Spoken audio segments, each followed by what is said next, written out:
Welcome to the Verdict Verdict Sports Show. I'm your host, Jacob Verdict. We're here at Kyle Field. Rough game.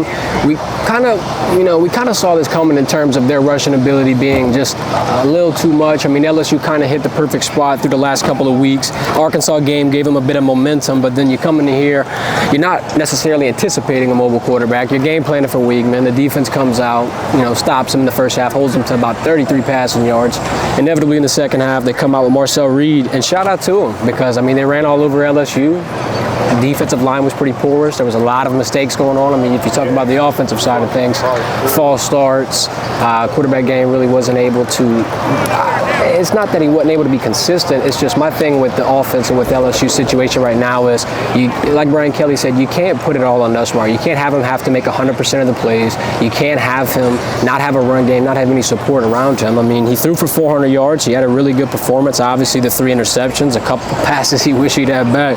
All in all, though, the rushing game is just abysmal for LSU. 24 yards. There's a lot of stuff you're going to have to work on. At the end of the day, though, it might be all too little too late. You lose this game, obviously, you can win an Alabama game. You can win out the season. You got 2 losses, though. This team has 1 loss. You can name a numerous amount of other teams with single losses, undefeated. I think at this point it's pretty hard to see a path to the playoff. It's pretty hard to see a path to the SEC title as well. There was a big discrepancy in total yards as well. Passing game was completely night and day.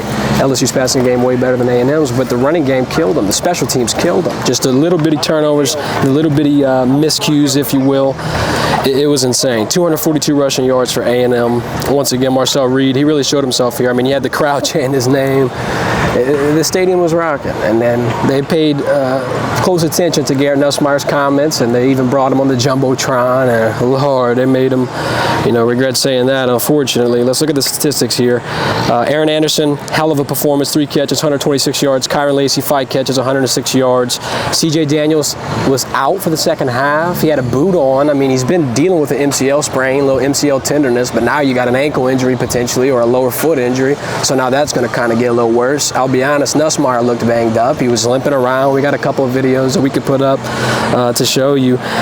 My final takeaways, man, the Nussmeier masterclass. Look, he threw for 400. Like we said, he needed more help. He needed more support. You lose Garrett Dellinger. You put in Paul Mubenga. Obviously, the protection, the support, the overall passing time, it kind of changed. And then the running lanes, it's just, they're not there, ever. It hasn't been there for a while. I don't know what has to happen. LSU's got a bye week to figure it out. They have to figure out the special teams woes as well, because they're back.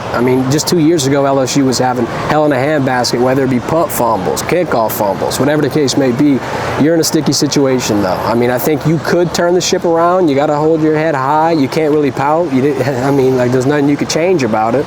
All you can do is hope you have a good performance against Alabama and hope somehow, some way, some things shake up in your favor. I'm not going to lie, though, that Alabama game is daunting. Jalen Milroe sitting back, licking his lips right now, licking his chops. He's excited. He sees ample opportunity to run all over LSU, and they're going to have to change a lot throughout these next 2 weeks if they're going to want to stop it.